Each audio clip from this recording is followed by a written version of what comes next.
123. The myth of piecemeal religion. It is essential for us to see again a major problem for modern man and a central source of error and confusion. The modern mind is horrified by such legislation as Deuteronomy chapter 13 verses 1 to 16, which calls for the death penalty for idolatry. Why, the modern man demands, should a simple act of bowing down to an idol call for death? The idol, after all, represents a superstition. The faith in question is an error. Why then death? Even more, such a person will immediately cite the witchcraft trials as an example of what such legislation can produce. Do you want this? He demands. It can, of course, be answered that modern humanism has produced the greatest tyrannies in history, but we cannot justify one error by citing a greater one. It is not our purpose to justify the witchcraft trials. Certainly, they were often at fault in their judicial process and far from infallible. We should remember, however, that what we are usually told about those trials is at best partial history and often anti-Christian propaganda. A liberal historian, Geoffrey Burton Russell, after discounting as much of the trial proceedings, hearing, evidence and documentation as possible, still found clear evidence that the witchcraft trials were dealing with an organized movement which practiced murder, human sacrifice, and cannibalism, as well as other offences against law. In effect, what some critics are saying with this ad is that these offences are preferable to Christianity. But our concern is not with the details of history, but with principles. The problem with the ignorant critics is their belief in piecemeal religion. The Bible knows of no such thing. A man did not simply bow down to an idol and then go about living as good a life as his covenant-keeping Israelite neighbour. Idol worship, that is, Moloch worship, for example, was a part of a total world and life view. It meant the sovereignty, not of God, but of the king or state, because Moloch, or Molech, Melech, Melik, Milcom, or Malcolm, means king. It meant that the earth was the king's or state's, not the Lord's. It meant state taxing power rather than God's tithe and head tax. It meant state ownership of the children rather than God's ownership, and hence the passing of the children through the fire, and on rare occasions, their actual sacrifice rather than circumcision, and now baptism. It meant the sexual revolution rather than biblical sexual ethics. It meant fiat law rather than biblical law, and so on. It meant, simply, total revolution, as did the late medieval revolution, of which the witches' covens were an expression. Modern man seems to believe in piecemeal religion. He thinks it is possible to profess biblical faith on the Lord's Day, repeating the Apostles' Creed. On Monday, he sends his children to a state school which teaches humanism. He works in terms of non-biblical economics in a humanistic state, and he sees no contradiction.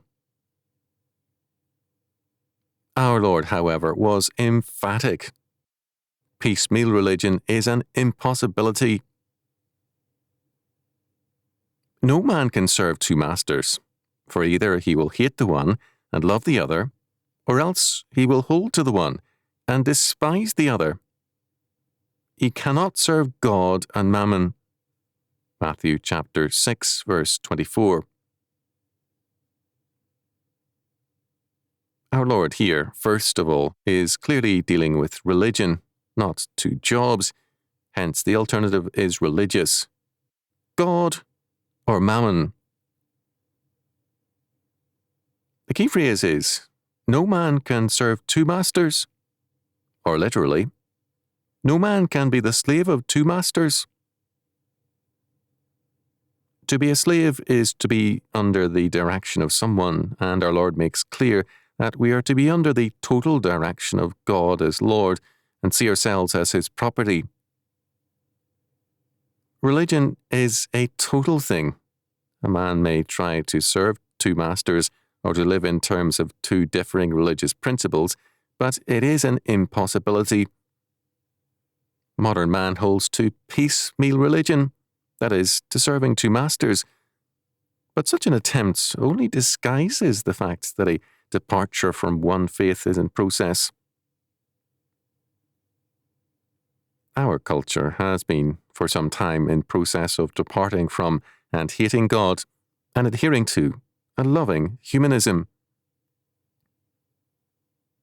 Because it is unwilling to acknowledge this fact, it indulges in viciously unfair arguments.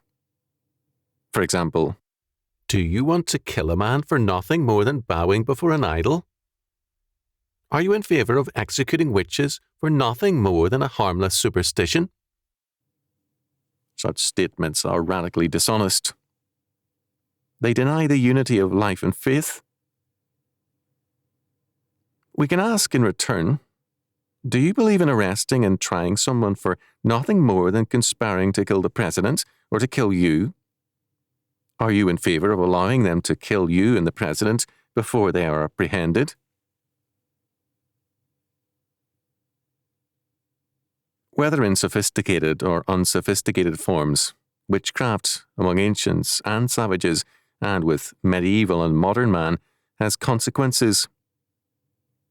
Cannibalism, incest, homosexuality, and other practices have accompanied the modern revival of witchcraft.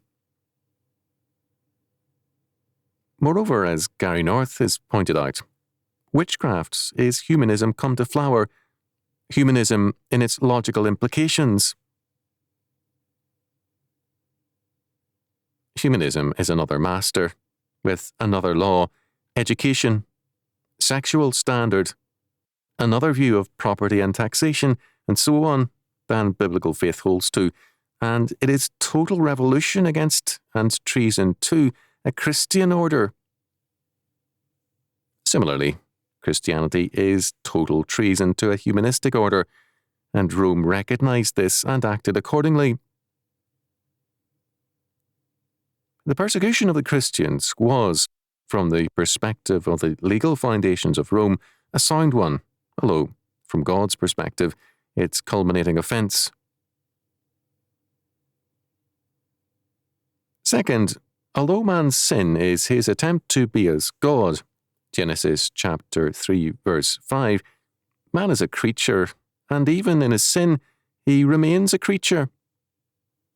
Thus, as Lenski notes, the thought that underlies this word of Jesus is the fact that no man is his own master. It is ingrained in our very nature that our hearts, will, and work be governed by another. The only question is who this other shall be.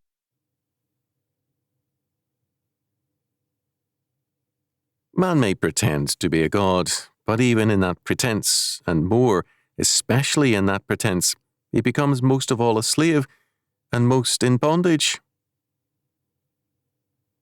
To be a creature under God in Christ is man's true freedom.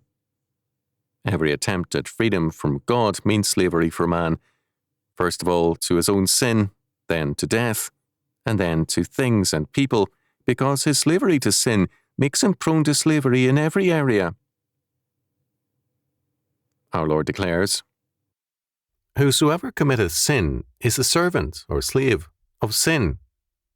John chapter 8, verse 34. Third, the choice is between God and things which are not really gods. Mammon is a Syriac word for money, wealth, or riches. As Thomas noted, it is a fact that whatever object we love most is our monarch.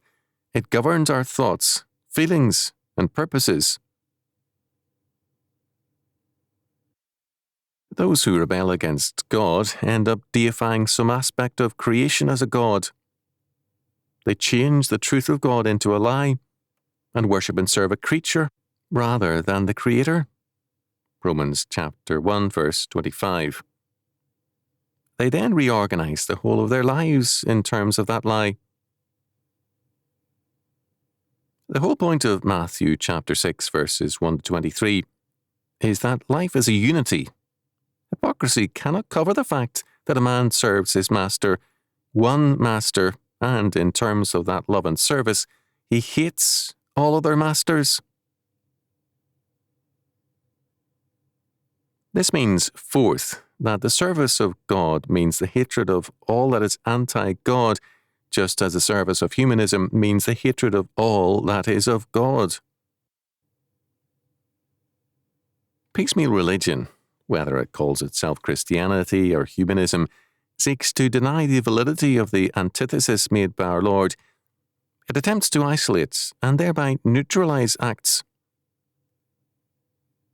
Thus, professing Jesus Christ is held by many to be unrelated to our views on politics, education, taxation, or abortion.